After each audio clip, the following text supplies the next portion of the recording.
This is our allegation.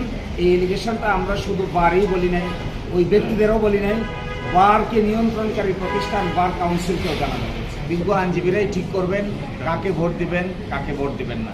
কারো সিদ্ধান্তের উপর তো আমাদের হাত নাই। এই ব্যাপারে আইনজীবীদের বিবেচনাবোধের উপরে আমাদের পূর্ণাঙ্গ আস্থা আছে।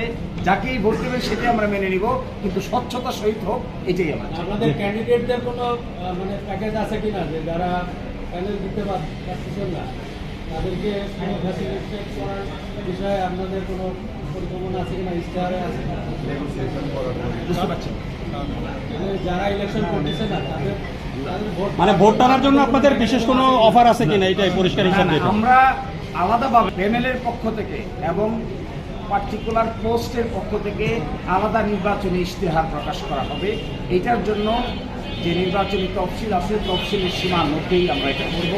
একইভাবে একটা ফেসবুক পেজ খোলা হয়েছে, আপনারাও সেখানে দেখতে পাবেন যে এই প্যানেলের ইশতেহার কী থাকে এবং প্রতিটা পদের এগেনস্টে কী কী ইশতেহার থাকে সেটা আমরা ঘোষণা করব। কিন্তু আমরা worried about election administration. Administration is not working properly, this is our allegation.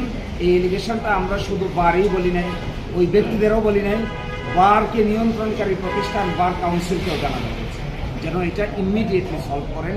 নির্বাচন হোক এটা আমরা চাই, কিন্তু এই সমস্যাটার সমাধান হোক এটাও আমরা চাই।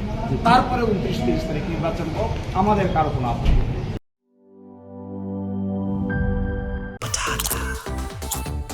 স্পাইসি এন্ড ক্রিসপি, তাহলে তো এটা চিপস ব্রো।